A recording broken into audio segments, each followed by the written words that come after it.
আসসালামু আলাইকুম ওয়া রাহমাতুল্লাহ।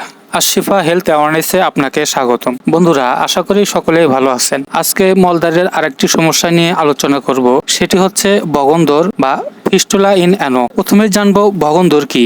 মলদ্বার বা সরলান্তের পাশে বিভিন্ন বস্তুর অভ্যন্তরে এক প্রকার নালিঘার সৃষ্টি হয়। এই নালিঘাকে বলে বগন্দর বা ফিস্টুলা ইন অ্যানো বা অ্যানাস। ফিস্টুলার প্রকারভেদ। এই নালিকা দু প্রকারের হতে পারে, প্রথমত সম্পূর্ণ এবং দ্বিতীয়টি অসম্পূর্ণ বগন্দর। তবে এর প্রকৃতিগত অবস্থা অনুসারে চিকিৎসা বিজ্ঞানীগণ blind external fistula, blind internal fistula ও কমপ্লিট ফিস্টুলা। যদি সরলান্তের বাইরে ফোড়া হয়ে মলদ্বারে এর মুখ সৃষ্টি হয় তবে একে ব্লাইন্ড এক্সটার্নাল ফিস্টুলা বলে।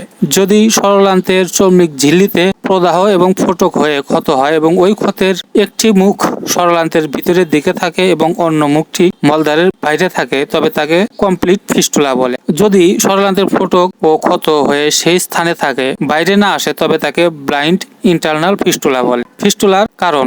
বিভিন্ন কারণে ফিস্টুলা হতে পারে, তবে উল্লেখযোগ্য কারণগুলি হচ্ছে মলত্যাগের সময় কোষ্ঠকাঠিন্য হেতু অতিরিক্ত কুণ্ঠন, মলত্যাগের সময় রক্ত পড়ে কারণ মলদ্বার ফেটে যায়, অশ্বরোগ, ফোড়া হতে মলদ্বারের ক্ষত এবং সেই ক্ষত ধীরে ধীরে নালিকায় সৃষ্টি হতে পারে, আহারের অসঙ্গতি, অনিয়ম, বেনিয়ম ইত্যাদির জন্য কোষ্ঠকাঠিন্য রোগ এবং সেই রোগ হতেই বগন্দর সৃষ্টি হতে পারে। যক্ষা রোগের শেষে মলদ্বারের এই জাতীয় ক্ষত হতে পারে। ফিস্টুলার জটিল উপসর্গগুলির মধ্যে রয়েছে বগন্দর হতে গ্যাংগ্রিয়ন হতে পারে, বগন্দর বিস্তার লাভ করে গোটা সরলান্ত আক্রান্ত হতে পারে, সেপটিক জ্বর হতে পারে এবং নানাবিধ কুলক্ষণ দেখা দিতে পারে। হোমিওপ্যাথিক চিকিৎসা। হোমিওপ্যাথিক লক্ষণ সদৃশ চিকিৎসা পদ্ধতি। সুতরাং রোগীর শারীরিক, মানসিক, দৈহিক ও আনুষঙ্গিক লক্ষণ বিচার করে একজন অভিজ্ঞ হোমিও চিকিৎসক তার চিকিৎসা করে থাকেন। তবে belladonna, hepar sulph, silicea, merc vivus, paeonia, china, nitric acid, causticum, aesculus, graphites, calcarea fluor, calcarea phos, calcarea sulph, সাইলেসিয়া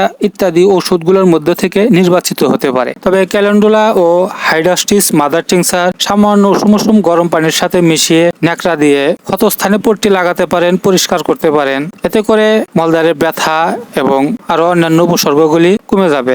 এছাড়াও গোসলের সময় মলদ্বারে সামান্য সরিষার তেল লাগিয়ে গোসল করতে পারেন এবং নিয়মিত তরিতরকারি, নিরামিষ জাতীয় খাদ্য, টক দই, বাসি পচা তৈলাক্ত দ্রব্য, চর্বি জাতীয় খাবার নিষেধ। সহজে হজম হয় এমন যে কোনো খাদ্যই খাওয়া উচিত। হোমিওপ্যাথিক চিকিৎসা ও পরামর্শের জন্য যোগাযোগ করুন আশিফা হোমিও হল, ঠিকানা যমুনা ডিগ্রি কলেজ গেট সংলগ্ন, সারটিয়া, সৈদাবাদ, সিরাজগঞ্জ সদর। এখানে সকল প্রকার নতুন ও পুরাতন রোগের দেশি ও বিদেশি ঔষধ দ্বারা চিকিৎসা দেওয়া হয়। ভালো লাগলে ভিডিওটি অবশ্যই শেয়ার করবেন, লাইক, কমেন্ট করবেন এবং স্বাস্থ্য বিষয়ে বিভিন্ন টিপস জানতে আশিফা স্বাস্থ্য সচেতনতা ফেসবুক পেজ ও আশিফা হেলথ অ্যাওয়ারনেস ইউটিউব চ্যানেলটি সাবস্ক্রাইব করবেন, লাইক, কমেন্ট এবং শেয়ার করবেন। সম্পূর্ণ ভিডিও দেখার জন্য ধন্যবাদ।